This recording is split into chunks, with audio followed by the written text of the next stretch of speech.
My name is Lawrence Feng. I'm the director of the Stanford Neurodiversity Project and associate professor of psychiatry at Stanford. Today, we are going to have Ms. Moonlake Lee uh, talking about ADHD and a lot of the amazing work that she's doing. Before I formally introduce her, I'd like to update everyone very quickly. For those of you that are new to the project, we have three initiatives: neurodiversity awareness and education, neurodiversity at work and wellness, and neurodiversity independent living skills initiative. And I'd like to remind all of you about our SMP Reach summer camp. We're still opening with the enrollment and application is still open.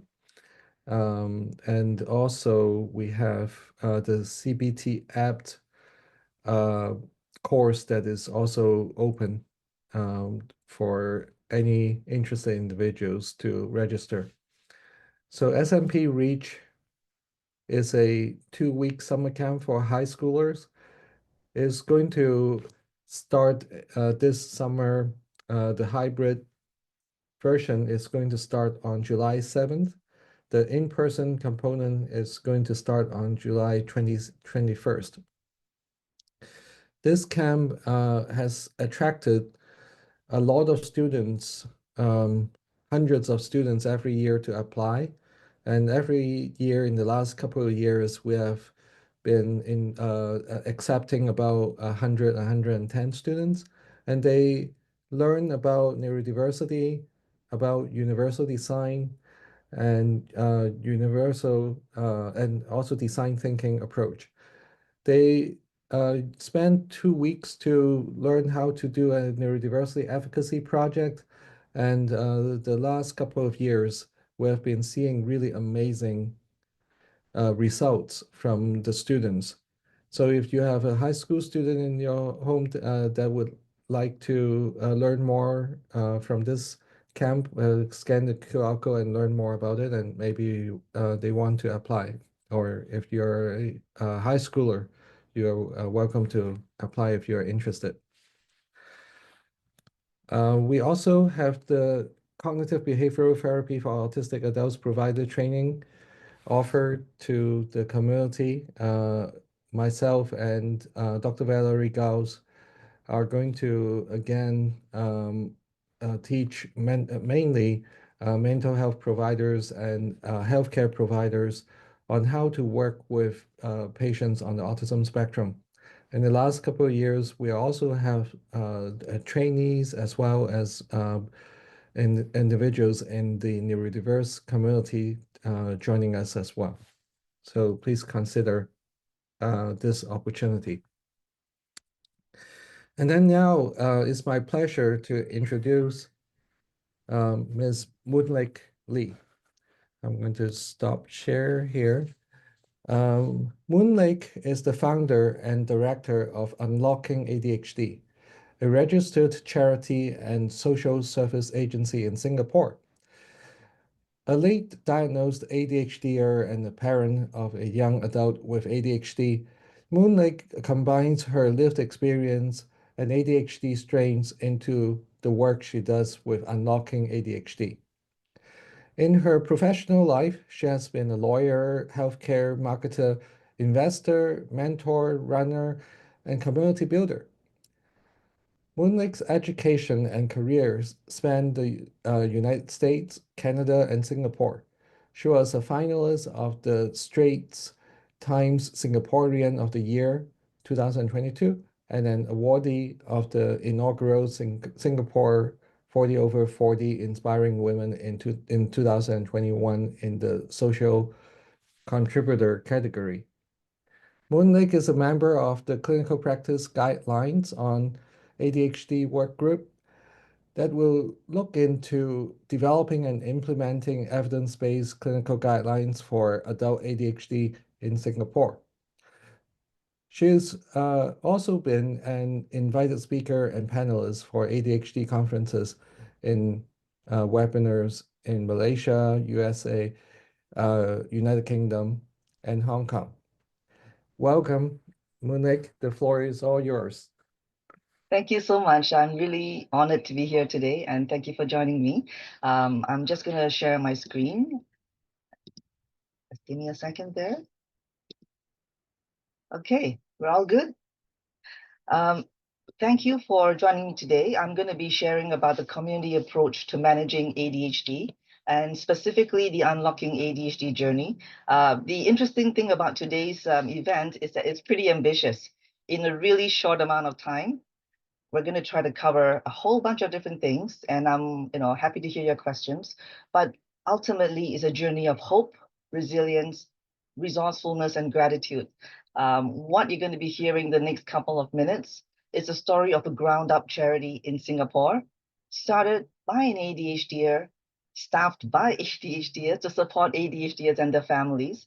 Also, a systems thinking approach to a very complex issue because ADHD is very multi-layered here. And there's a lot of unawareness in Singapore about that, even though it's getting better now the last few years. I also want to touch a little bit, and it's a very subtle touch, on the importance of identifying strengths and leveraging on these to effect change. Because as Professor Fung was saying, the Stanford Neurodiversity project is really much a strength-based approach, and that really aligns with what we're doing as well in Singapore. And you will also hear some insights, which I don't often get a chance to share, on the personal journey as a founder, a late diagnosed ADHD. I was diagnosed when I was 50 years old, and parent of a young adult with ADHD. Since we're talking about strengths, I just put on the right here my Clifton Strength Finder and my VIA character strengths, and you can see that they're quite aligned. They're quite consistent. But keep that in the backdrop even as I share the rest of the story about unlocking ADHD. So how did it start? I was diagnosed actually in late 2019, a year after my daughter was diagnosed. So she was diagnosed when she was 15 years old. And in Singapore, the year that she was diagnosed was just prior to a major national exam called the O levels. When she was diagnosed, just before the year started, she was actually failing out of school, failing 5 out of 8 subjects. And not knowing where her strengths were and what she wanted to do in life. So when we got the ADHD diagnosis, it actually was a relief to know what was going on. And with learning more about ADHD and supporting her in less than 3 years, despite a very crazy journey during COVID, she managed to get into dental school. So that is a miracle in and of itself. But with ADHD, there's a lot of challenges. So there were adjustment issues, but I'm very proud of her. She's going back to try dentistry again, but in Asia, okay, instead of in the UK. And so part of what the journey along the way has been is learning as a parent, and then later on when I was diagnosed as an adult, what are some of the things that would be helpful, not just to us personally, but also to the community that doesn't have access. I got diagnosed a year later at the age of 50 because I was just having too many things going on in my life and I felt the overwhelm. Initially, I thought, even if I did see signs of ADHD in my life at that age, really was it worth it to go for a diagnosis? But during the month or the months before I was diagnosed, I was taking on too many things. I was preparing for 2 half marathons. I was working in a tech startup that I invested in, and I was learning a new industry, holding an industry conference in 1.5 months. I was in a choir. I was in Bible study fellowship, helping my daughter with the exam. And there was a Hong Kong protest at that time, and my mom-in-law in Hong Kong was quite ill. So we were traveling every weekend to see her at strange hours to avoid the people at the airport. So it all came to a head, and that's why I went for a diagnosis. I was trying to unlock any second or minutes of productivity in my life. But the interesting thing is, although the diagnosis and the medication helped a little bit, but the biggest change in my life was actually improving my relationship, my marriage relationship. And it's been 32 years, ups and downs, but I think that really helped to give me context as well as compassion, and it helped my husband understand me more. So when I started unlocking ADHD, really, this is whole part of the journey too. When we launched, that was in late 2021, still in the middle of COVID.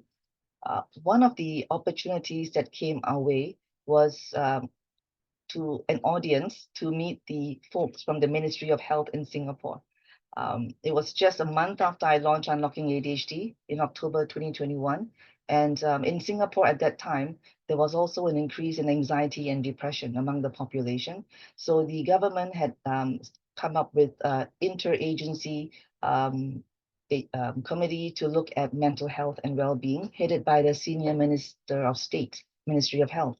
And when I read about it in the papers, stuck in the hotel room during COVID, I wrote in to say, sir, there's a whole community here in Singapore with ADHD that have a high rate of anxiety and depression. How can we be part of the conversation? And so that prompted the meeting a month later. So I reached out to the other charity in Singapore called Spark that supports parents of children with ADHD. And together we designed a community survey. So really ground up to get an idea of what the situation was among the folks with ADHD in Singapore, the families and the children, because until that point in time, most of the research was more academic and more clinically based. There really weren't too many community studies. And we wanted to have some data to share with the Ministry of Health and later on the Ministry of Education at our meeting. So in 1 month, when we ran the survey, and it was a convenient sampling, we had almost 600 respondents. About half were adults and half were parents of children with ADHD. And the 3 key gaps that were identified in the Understanding Needs survey was that, number one, unsurprisingly, there was a diagnostic gap. Many people didn't know where to get a diagnosis, what the process was, and also couldn't afford to get a diagnosis. But the second gap was the treatment gap. So even if people were diagnosed and they were given medication as one of the first line approaches, they didn't know how to optimize it. They didn't understand about the multimodal approach, where you put in other structures, therapy, coaching, lifestyle changes, and so on. And the third gap that we found was the big executive functioning gap. And we found that the executive functioning gap, the self-management, self-regulation, go direction, getting things done, was something that actually was coachable. So that's something that can be done about this. So I'm sharing this story to give you context that as a fledgling ground up group at that point in time, a month after we launched, jumping into a survey was pretty ambitious, but it also helped define and direct the way that we approach how to go about bring more awareness and bring more support for ADHD in Singapore. We tried to canvass and survey the community, but also work with the professionals in the field. So that is very much an evidence-based but lived experience approach to ADHD. So just a quick overview of some of the key findings for those who are interested. As I mentioned, it was a pretty much even split between the parents and the adults. Interestingly, it was a very high number of female adult respondents. And I think partly because females tend to be more help seeking. Many of them, of course, tend to be the primary caregiver for the kids with ADHD. But we also found that there was an interesting insight because especially during the COVID era, there's been a spike in women diagnosed with ADHD globally. And so the survey, the ground up survey that we did also gave some insights into how ADHD was affecting women in Singapore. Not surprisingly, the male kids, almost 3/4, and many of them were still in primary and secondary school, about 56% actually in primary school. We also looked at the literature review for global data just to make sure that the survey findings were more or less consistent.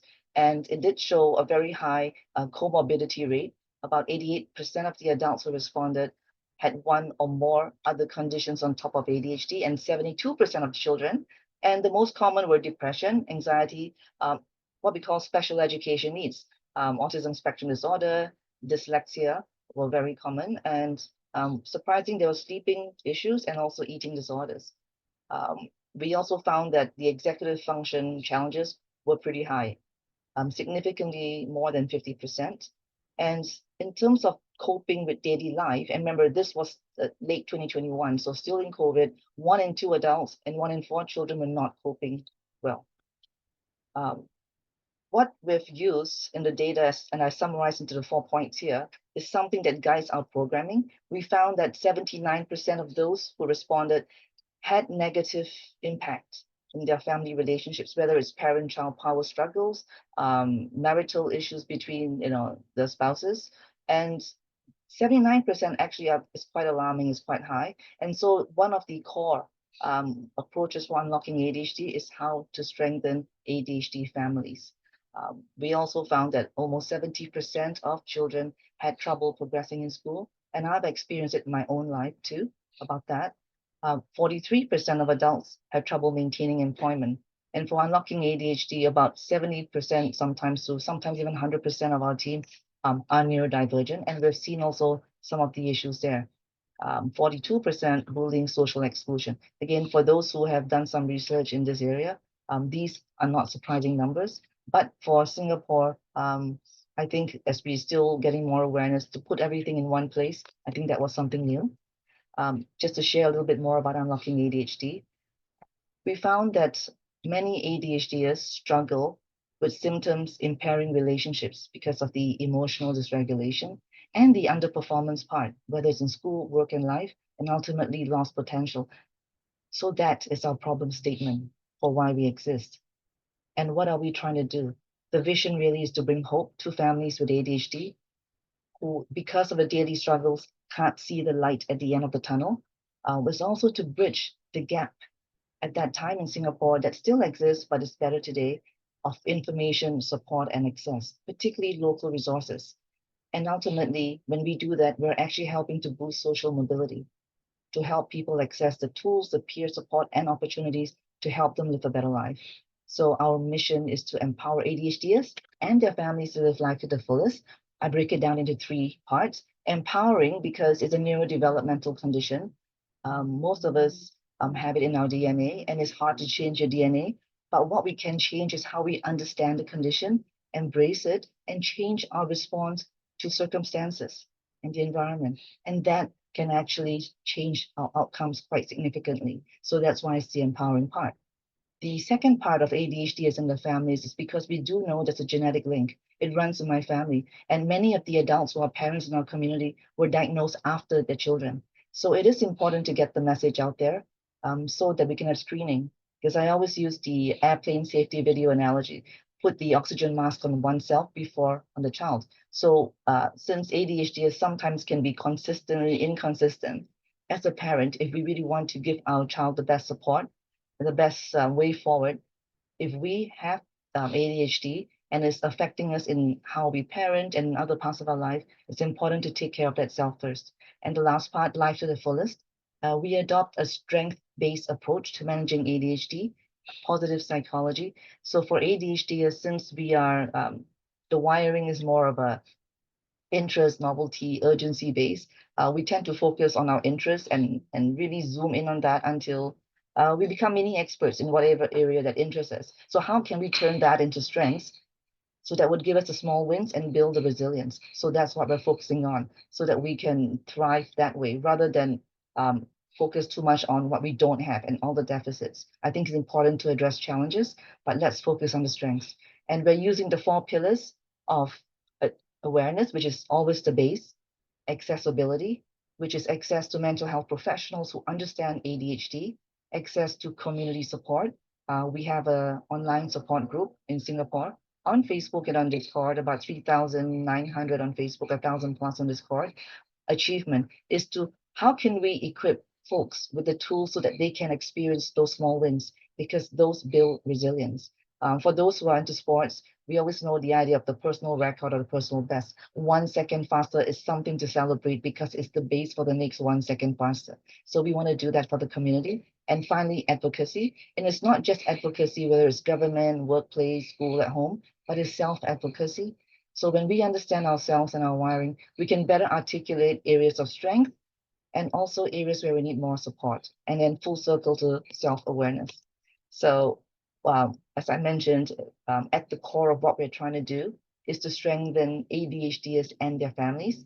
So if you look at the diagram on the left, these circles here, we are looking at how can we strengthen the parent-child relationship, how can we strengthen marriages and long-term relationships so that the home the family intact? And how can we strengthen executive functioning, which would help in school and work? And ultimately, we're looking at how can we strengthen the environment around it. Because if you're looking at things from a systems perspective and holistically, it's not just working with the person that has ADHD, it's the family around them that also needs to have that support so that they can create the environment that can be sustainable. And the same goes for the school, the work, and society in general. So that's why it's a little bit of a Mount Everest thing that we're trying to do. As a small little organization, but sometimes you can't tell ADHDers what not to do because we tend to go ahead anyway. So one step at a time. We have been very fortunate in terms of the reach in the last 3+ years since we started.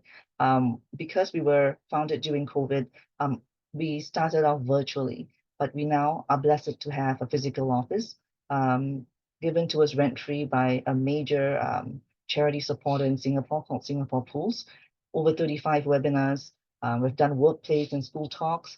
We've also brought in experts in ADHD like Dr. Sharon Saline from the US to help equip professionals as well as the community. So we had a 1.5-day event last year with 330 attending. This year, we're going to do it bigger and hopefully deeper. So 2.5 days in July this year. We have a YouTube channel with all the webinar recordings there so that people can have it accessible 24/7 in a longer form, deeper content. And these start forming the basis for the ADHD local resources that are accessible to everyone. The approach that we're taking to execute the mission is really the stepped approach. And we put it as 3 different steps on the left. You can see the lowest being enlightened, which is the awareness part. And it's really important to have that base so that people are all on the same page. And it's through the webinars that we're doing, even like for today, but also I do corporate talks, diversity, equity, inclusion, school workshops. We have come out with a Restart ADHD Starter Kit for youth and adults. I'll share more about that later. And of course, our social media and website. The enriched part is really the human-to-human connection, which is so important. And for that, we have our online groups as well as a monthly in-person hangout. And we hope to grow that and scale that as we go along and get more resources. And finally, for the enable part is really the equipping. It's through workshops, it's from group coaching, one-on-one coaching. And as we grow, we hope to do more in that area and specifically go into intervention later on this year. So in terms of impact, some of the data is here. We came up with something called the Restart Starter Kit that gives a roadmap with local resources to adults who are struggling. In one of the early meetings that we had with the different ministries and government bodies, we realized that there are long waiting lines in the government hospitals for an ADHD diagnosis, and it isn't something that can be changed overnight because we found at that time when we were discussing that our population needs about 600+ psychiatrists to support it. And at that point in time, we only had about 270 or so. So we're really far from that. And so there really is no point complaining about long waiting lines when there's a structural issue. So at that point, I did ask the head of the mental health hospital here, what can we do since there is a structural issue? And he said ADHD literacy. So that's what Unlocking ADHD decided to do very early on, to look at the literacy, the psychoeducation as a way to equip people to understand about the condition and also come up with tools, strategies that work on a very practical level. And the good news is Singapore government has recognized the importance of mental health, and they've actually prioritized that. So the goal is by 2030, there's going to be an increase in the number of psychologists here by 40% and the number of psychiatrists by 30%. And there's more steps being taken to support the population, which is really very encouraging to us. We've also incorporated the WHO Adult ADHD Screener into our starter kit as a filter or the first step before people go for more formal diagnosis. So that's been downloaded and over 3,000 tests have been done as of last year. And so this is another tool that we try to make access available to more people. In terms of what we've done, it's a busy slide here, but the top part on the left side is actually our website. It was ground up. We had 40 volunteers working for 7 weeks to get everything up from content to graphics. And 4 months after the Unlocking ADHD website launched, we were just so delighted when the National Library Board wrote to us and said they would like to archive our website every year as something that they want to capture about Singapore. And right now, I think it's probably the most comprehensive resource on ADHD in Singapore and probably in this part of the world. And 2 years later, we did microsites in the official languages, in Mandarin, in Tamil, in Malay, so that more people from other language groups would have accessed. And we launched those microsites with a webinar in those languages, featuring a psychiatrist or a psychologist, a parent, and an adult or a youth with ADHD, so that we could have a 360-degree approach to understanding and managing ADHD. In the photo below on the left, you see a lot of smiling faces. We've always tried to make sure that we tell stories about ADHDers, local people, relatable people, different walks of life, different ages, different ethnic groups, so that people could see that ADHD is not a one-size-fits-all. As they say, you've met one ADHD, you've met one ADHD. So we had a series last year called ADHD Stories, Champion for ADHD. So these are some of the stories on our website. And if you look at the right, that shows you some of the videos on our YouTube channel. We've got about 45 videos there now. And we've been very fortunate to have worked with international experts in the US, UK, and other countries. And we've also married them or tied them with our local counterparts here so that we can take best practices and have the local context so that it's more sustainable and more applicable to the population's needs. So topics such as marriages, fathering, gaming, youth to youth kind of sharing, exam hacks, thriving with ADHD. These are some of the titles that we have, so feel free to access that. These are some of the pictures that we had of the activities that we've done in the community from our Hangouts, which is the top picture on the left. We have them once a month, and it's a chance to really let people know they're not alone, to feel a sense of community, and from then on to form those friendships and those accountability people that can be your support. At the bottom left, there's a picture of a Facebook Live event that I did 2 years ago, sponsored by the Ministry of Education. And the Minister of State for Ministry of Education was involved, about looking beyond grades, because in Singapore, like many places in Asia, we tend to focus more on the academic side, but we also want to show that there's other things that are important. We've done fireside chats, school counseling, workshops, and at the bottom right, we did a diversity, equity, and inclusion talk at BlackRock last year. It was very well received. We're hoping to do more work with BlackRock, Visa, Adobe, and a few others. So that's been something very helpful as well to make the workplaces more inclusive. In 2023, we launched the first ADHD Awareness Day in Singapore with a strategic stakeholder event, 150 people, 2 members of parliament. We had the head of the mental health hospital give a talk, a keynote, a panel discussion on thriving with ADHD from the perspective of a psychiatrist, an educator, an entrepreneur, and a parent coach. And we've also, as you can see, grown our volunteer base. We have about 360 plus volunteers that would like to help us. The only constraint is that we don't have a dedicated volunteer manager. So some of the constraints of growth in a small organization. Last year, we also did a bit more on the regional and global side. There's a picture that's a bit orangey, if you can see it. We were very honored. We were supporting ADHD Awareness Week in Hong Kong for the last 3 years. And last year, they asked us to be co-organizer. And that's how I met Professor Lawrence Fung, because he was a keynote speaker. So I was also sharing about parenting, neurodivergent parenting in Hong Kong. Last year, the ADHD UK, ADHD Australia got together a panel and invited me on the global status or the global situation with ADHD. And that was very helpful. So this year, we're getting together to do something for ADHD Awareness Month on a global level. Some of the pictures here, you can see our government meetings, engagement with the ministers, our equipping of professionals, community equipment, and I was very fortunate and grateful to be a finalist for Singaporean of the Year. And the reason why that was so meaningful is that we were so early in our journey, but because of the nomination in the national paper, that brought the message and what we do to a wider, more mainstream audience than just the niche audience that we started with. So again, this journey has been one of many opportunities, many of them unplanned. So I think the ADHD wiring does help because at least for myself, I tend to be more adaptable and adjust as we go along. And it fills me with that sense of excitement.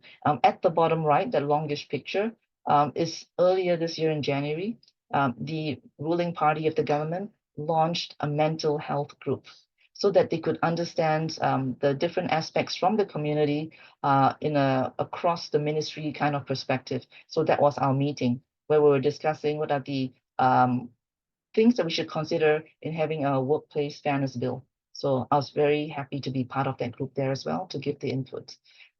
We did a snapshot of the community end of last year, just past our third birthday, to get an idea as we plan for the strategy going forward in the years to come.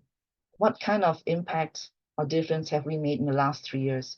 And these are some of the feedback that they had. We asked which among unlocking ADHD's activities did people in the community find the most helpful? And number one was actually the webinars and the professional workshops we do because they said that it gave them access to experts, whether it's internationally or locally, and got the insights which they normally wouldn't have been able to afford or know where to go. So that's pretty significant. And the fact that we're equipping people. And in the middle, the second highest benefit that they received was the in-person hangouts because the shared experience made people feel less alone. And we do know that that's so important for the in-between time when we're not seeing a professional. What happens when we need accountability buddies, the body doubles, just that source of emotional moral support? It actually is peers, it's community. And that's something that we're trying to grow here. And we want to grow it as ADHD informed peers. So that's what we're trying to do to equip people. And then the third part of the benefit was the online support, because we also used the Facebook group for a place for maybe people who are new to a diagnosis or for the child to come and ask questions, and others can share from a peer perspective. It is not a place for professional experience or advice, but it's more the peer. But we always, ask people to go and see a professional for more specific information. But just knowing someone's practical daily life journey is very helpful to many people. I'm about to finish my slides, but before I do, I just wanted to share with you as well that we have a board of directors. We have 7, including myself. And the interesting thing about the Unlocking ADHD board of directors is that more than half of us have ADHD or are parents of children with ADHD or relatives. So that really gives an lived experience element. But if you look at the faces here and if you can see some of the areas where they work professionally, it's a very diverse board. And our chair, Professor Tan Ziwi, is actually a medical doctor by training, and he's working with the government research agency. And we've got folks here who are in the financial institutions, entrepreneurs, legal, technology, and it's a real good mix of the ADHD strengths as well. We also constituted last year a scientific and medical advisory committee. We call them the SMAC for short. Singaporeans love acronyms. And the chairman of our SMAC is Professor John Wong. John Wong is a child and adolescent psychiatrist based at the National University Hospital. And he does a lot of research work into youth mental health and resilience as well as ADHD. Professor Kenneth Poon is Dean of Research at the Nanyang Technological University and the National Institute of Education. Professor Alina Rodriguez moved to Singapore last year. She's an epidemiologist and psychologist, and she's looking at larger population studies. And she's also cross-appointed with the school as well as with the government research agency. And we've got an occupational therapist. We'll be adding to the number of the SMAC so that we can have a multidisciplinary approach to ADHD that's very much evidence-based and clinically sound. So what has given us hope? The picture that you see on the left is actually my team. You can see it's a very small team. It's a very young team. We're growing.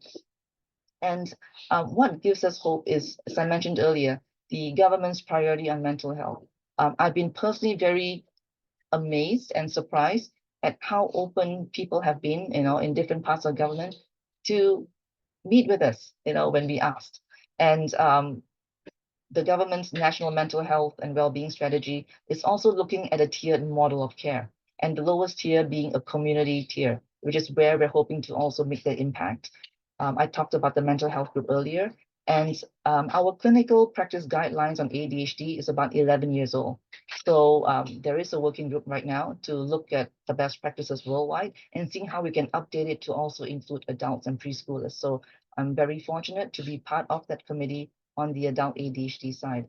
The challenges that we still face, societal, first of all, unlike some other countries, the definition or categorization of ADHD in Singapore is mainly as a neurodevelopmental condition, which it is, but currently it is not considered a mental health condition, even though we do know DSM-5 and psychiatrists, psychologists, therapists are all involved.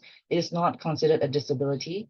There are very defined definitions in Singapore for disability, and ADHD does not fall there, but ASD, autism spectrum disorder, does. So it's not like a very holistic approach to the definition and categorization of ADHD, there's going to be other implications on the financial and policy side. So hopefully over the years, as there's more understanding and the work we do as well, this may change somewhat. There's also a lack of awareness and understanding about the impact of unmanaged ADHD across the lifespan, because it's still very much seen as a child issue, and not so much as an adult or even an older adult issue. And there are continuing access to diagnosis and affordable management issues that we are hoping to be part of the solution. Organizationally, as Unlocking ADHD, there's always the lack of resources. We probably need about 8 to 9 people full-time to do the work optimally, but right now we have a team of 5.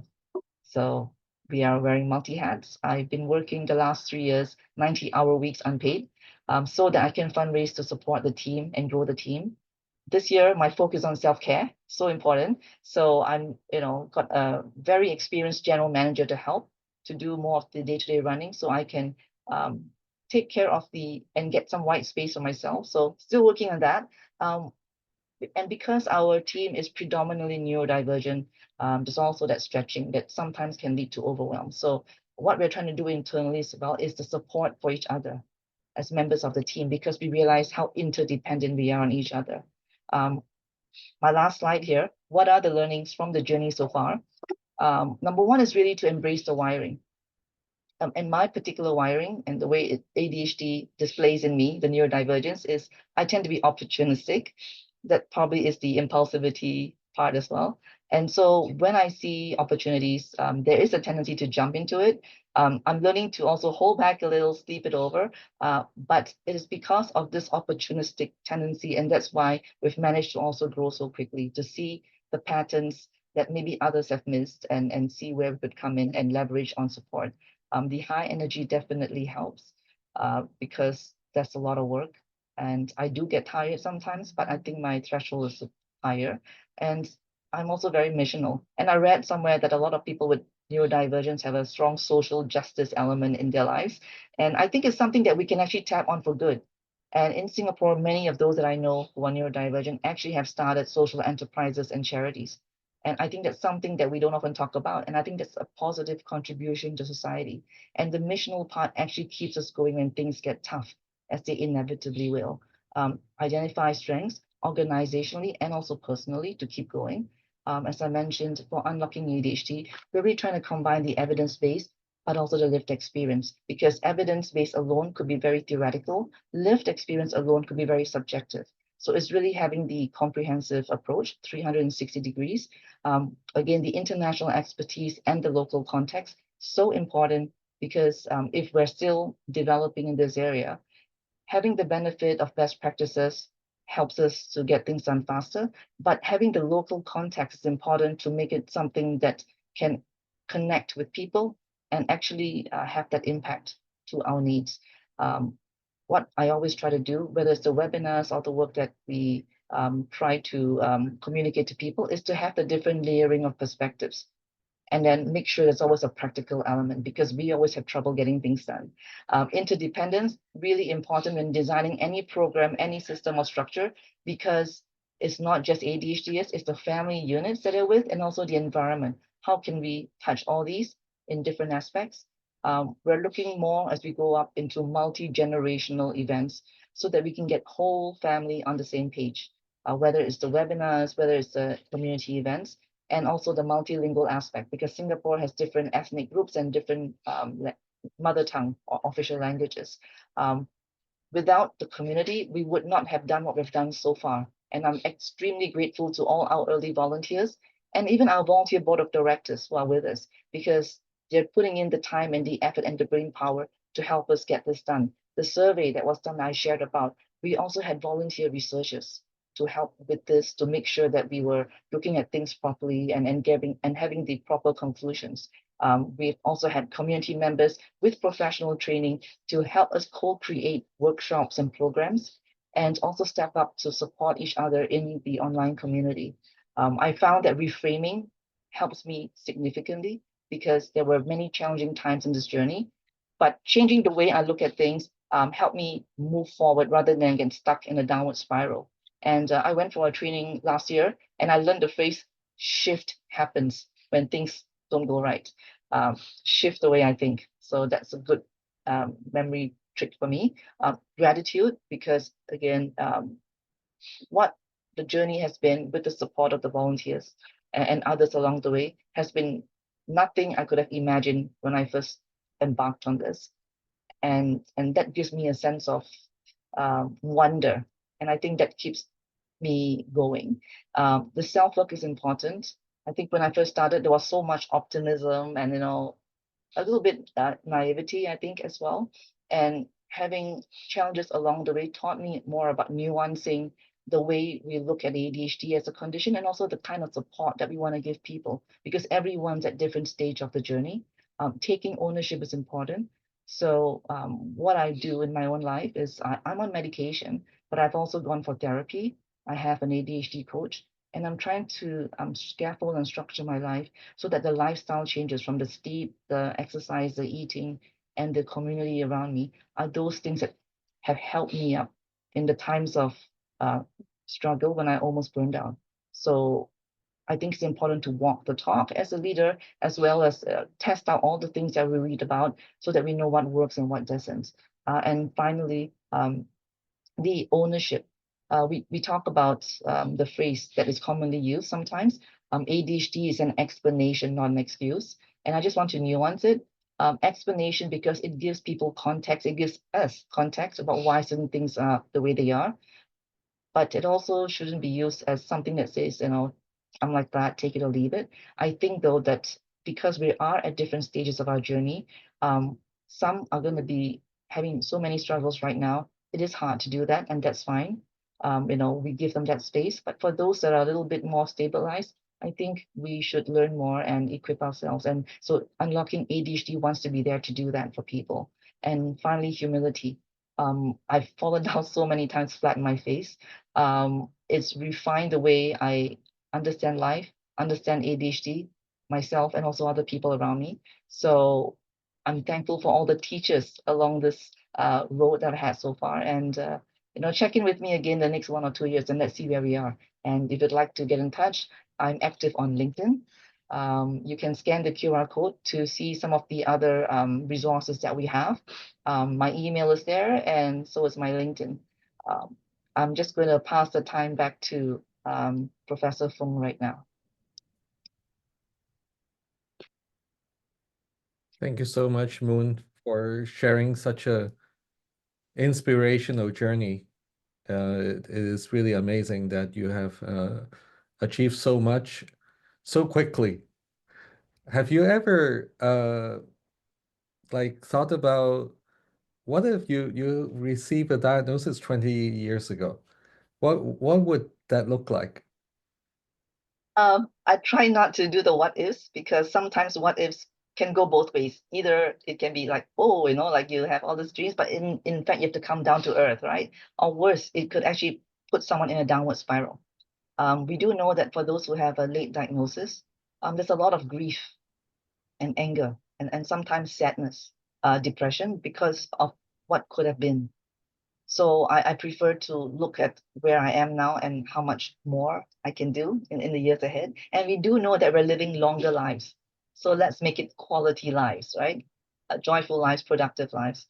And I always remind myself, I think Colonel Sanders started KFC when he was 70, right? So, yeah.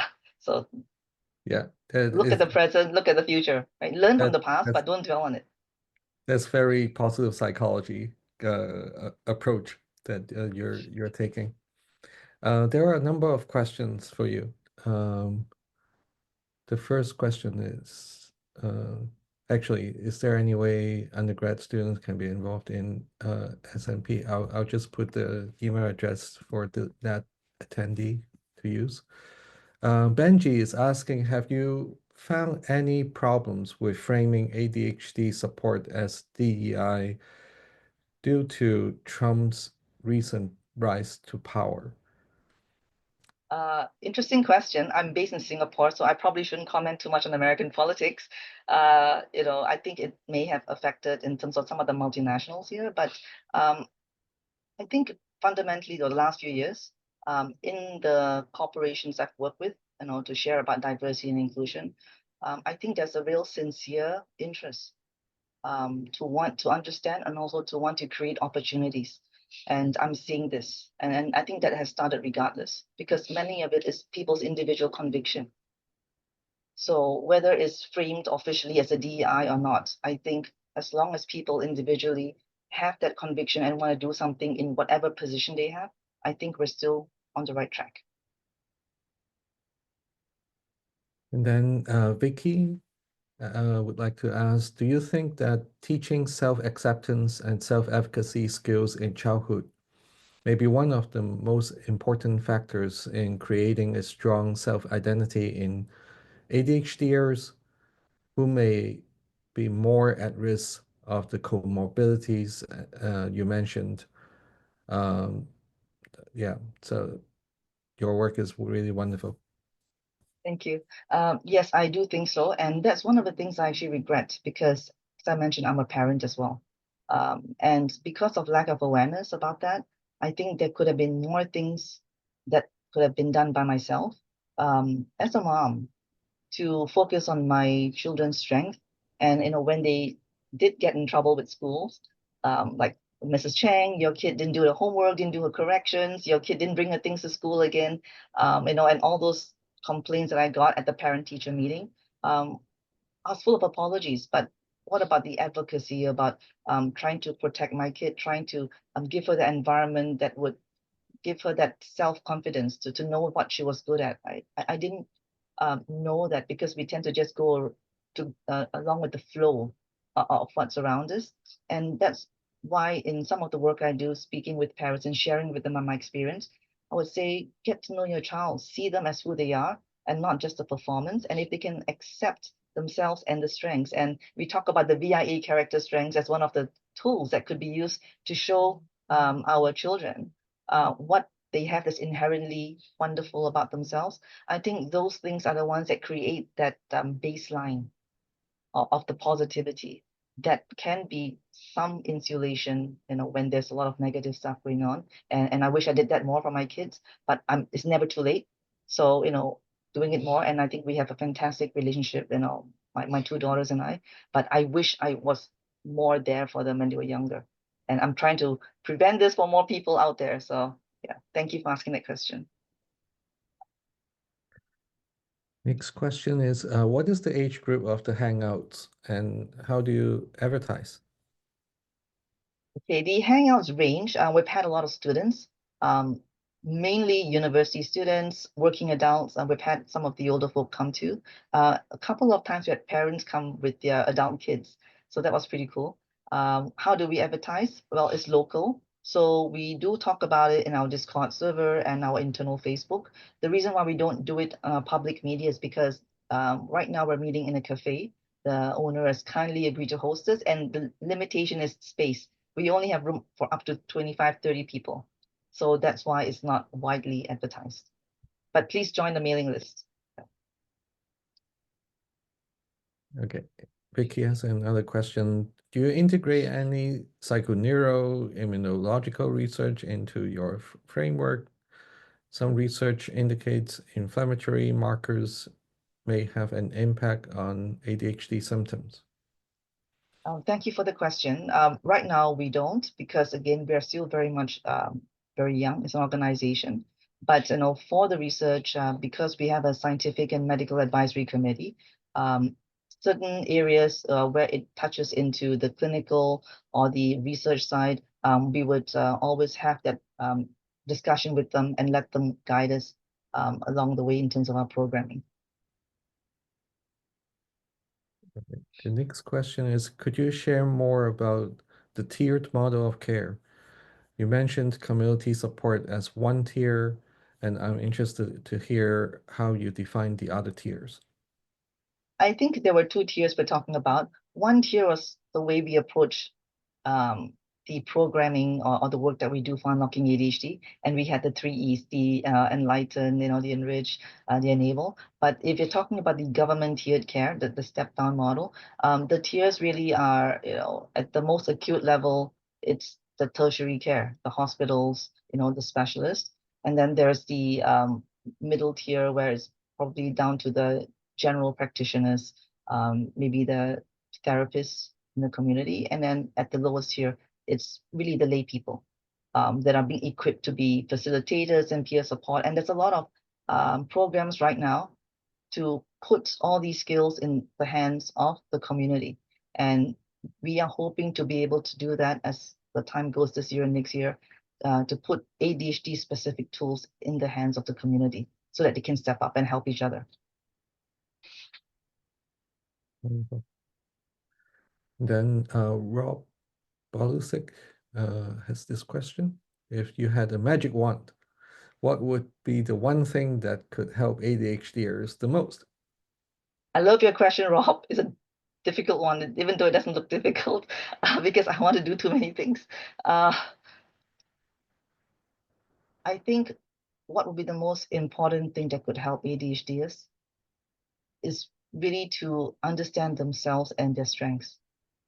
Because all of us, including myself, somehow deep down, maybe the way of the environment, and the way our wiring is, we end up feeling that we're not good enough in so many ways. And I've seen ADHDers with PhDs, top schools, who still feel that way. So no matter the external kind of signs of validation and worthiness, there's still that internal part that needs to be addressed. And so it's really to the self-acceptance and knowing our strengths that would be an insulator. And that's why the work that Professor Feng is doing at Stanford is so important about the strength-based approach. I'm so happy to have a companion in this journey. Louis Majika asks, does people in Singapore review their at work without fear of discrimination, or you have seen discrimination in the work environment if you review your ADHD and ask for accommodation? I think that the answer for this is really, it depends. And it's not a great answer, but that is the truth. There is still a certain stigma. I think globally, it's not just Singapore alone. And that's why the work that we do in terms of raising awareness, but also showcasing the diversity and the strengths at work is critical, because we need to show that there are people that can get the job done and actually do it very well, in different areas of life, whether it's as a scientist, as a medical doctor, as a lawyer, entrepreneur, right, in different walks of life. We always get this question, especially from the adults with ADHD, is should I or should I not reveal that I have ADHD in the workplace? And the analogy that we use is, think of it like dating. If you're dating someone, we have a tendency to try to overshare and, hold yourself back there, because you want to give the potential date or that person, potential partner, the best opportunity to get to know you, and that takes time. So until you know also their background, by oversharing, sometimes you're nipping something in the bud that may have been actually amazing. So same thing for the workplace. We cannot predict the other person that's facing us. What is their understanding about ADHD? Is it a positive, negative, neutral? And so revealing it a little bit too prematurely may not be super helpful. It might actually be detrimental. So we had Professor Edward Hallowell, Ned Hallowell on our webinar about 2 years ago, and this question was asked. And Ned said, don't talk about ADHD, talk about strengths and areas of support. That is very factual, because ADHD, again, not everyone understands it, right? Make it real, make it factual, then there's no labeling. Again, until you know the person at the other side of a table better, I think that's probably the most prudent way to proceed. But again, as we step up and share more stories, that's so important, because we found that just someone saying I have ADHD or I have a kid with ADHD, other people say me too, or I know someone else. But if we don't even start that conversation, everyone keeps quiet. So it's really feeling that comfort level to share, as and when we think that's appropriate.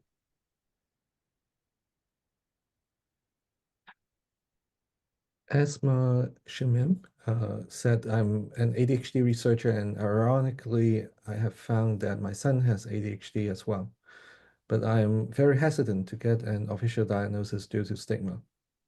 Do you think stigma would hinder his progress or make him a weak victim of bullying? How to make my child a self-advocate? He's only 9. Yeah, thank you for your question. I'm not sure whether the official diagnosis is for him or for yourself, but it's a common question that many of the parents grapple with, about should they tell their child, and should they get an official diagnosis.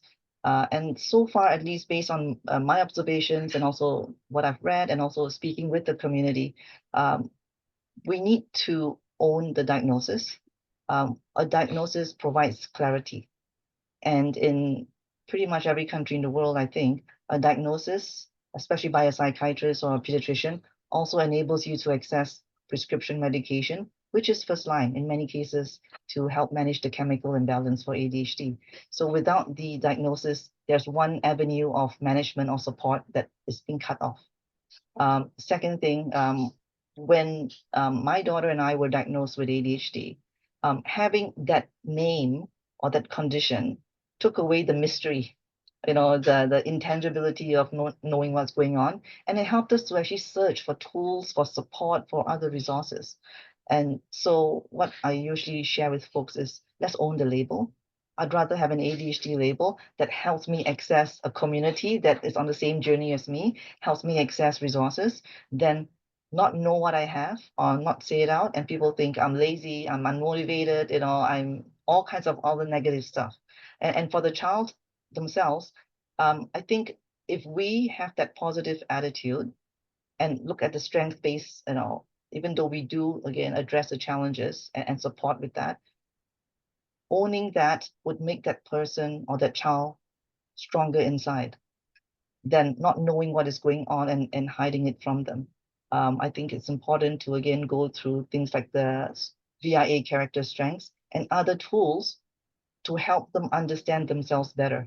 And that's how they can be advocates, which is why I think Stanford is doing that high school program as well, is to get it down and downloaded at a younger age, than in, late teens or early adulthood.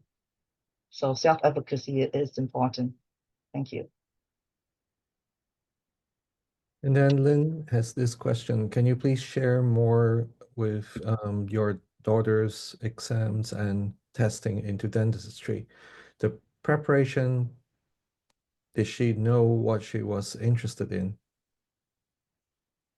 Thanks for the question.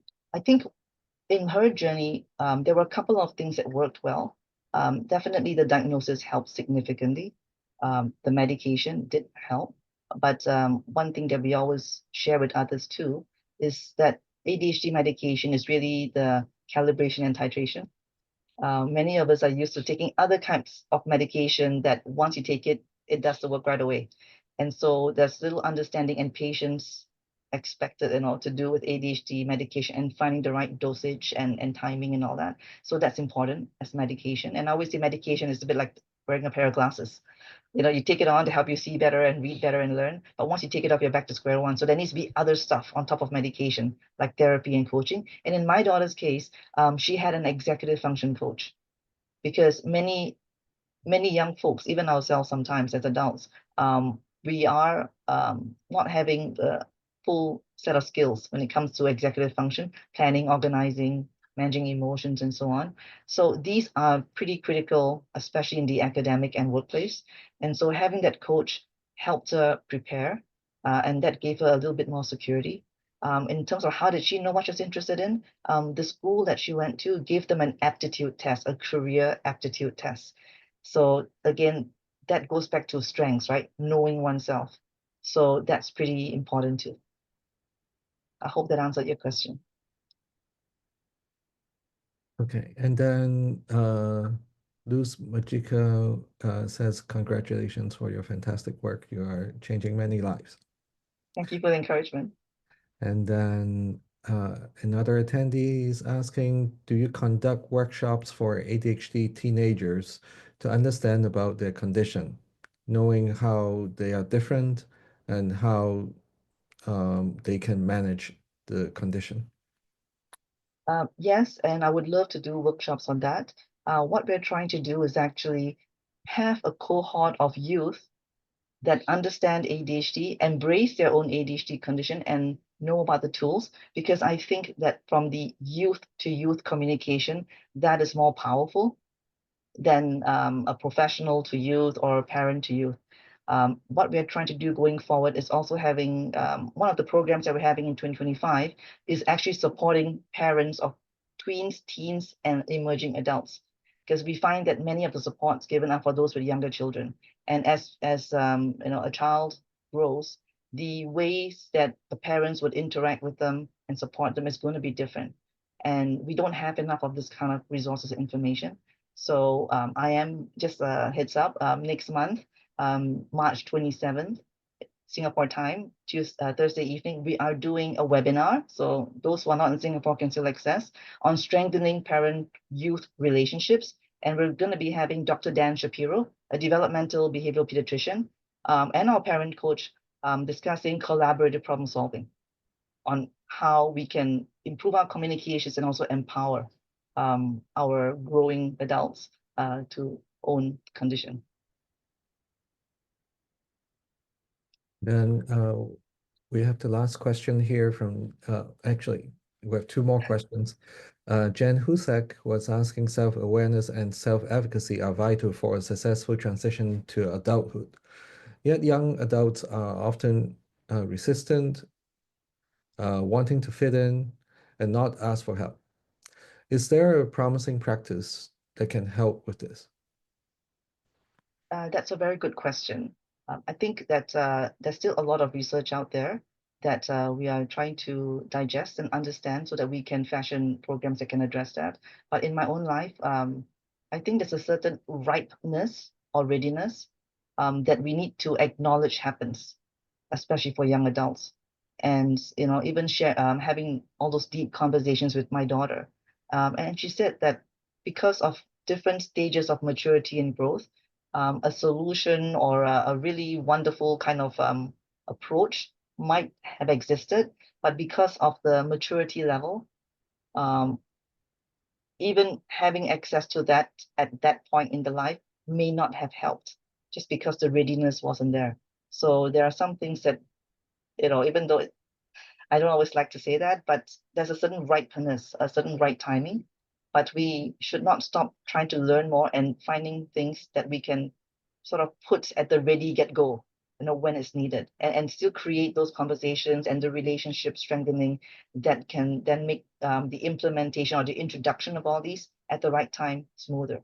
So it's still important to focus on the relationship, because I think for young adults and even us as ADHDers, we tend to have a very strong knee-jerk pushback reaction to authority, or people telling us what to do, even the tone, even though the intention is very good. So knowing that, adjusting the way we communicate is important, and realizing that there will be pushback. So as we talked about collaborative problem solving, how can we make it that it's not about fixing someone or telling them what to do, or that and we hate words like should and need and kind of thing, and get people aligned and on board so that it's together we're problem solving something. So I think that kind of reframing, tweaking the approach probably will be more helpful, particularly for young adults. And then the last is a comment. I love the use of positive psychology here. Thank you for your work. As an autistic person, I am so happy for the progress you have made for the neurodivergent population. What a good way to end the this month's meeting. And Moon has really done tremendous work for the community in Singapore, and I think the whatever that's coming out from Singapore for ADHD, I think we have a lot that we can learn. We're just very happy that this is an approach that is gaining traction, and I hope that there's a lot more that we can already um, offer ADHDers to be accessing. There's a lot of very good resource in um, Unlocking ADHD's website, and uh, I even will tell some of my patients to consider looking in there. So um, this is wonderful stuff, and we'll just keep looking at the things that are going to be um, evolving in Singapore, and hopefully we can all benefit from what Moon and her colleagues are doing in Singapore. Thank you for inviting me, and I've learned so much even just from being part of the monthly meeting. So I look forward to joining as much as I can, and also learning from the rest of the folks who are here. Let's do something together, right? The world is small. There's no real geographical barriers. I think we'll be all aligned in this. So thank you for the opportunity. Keep in touch. So we'll see you next month. The next meeting is scheduled for March 17th. Have a good evening. Take care.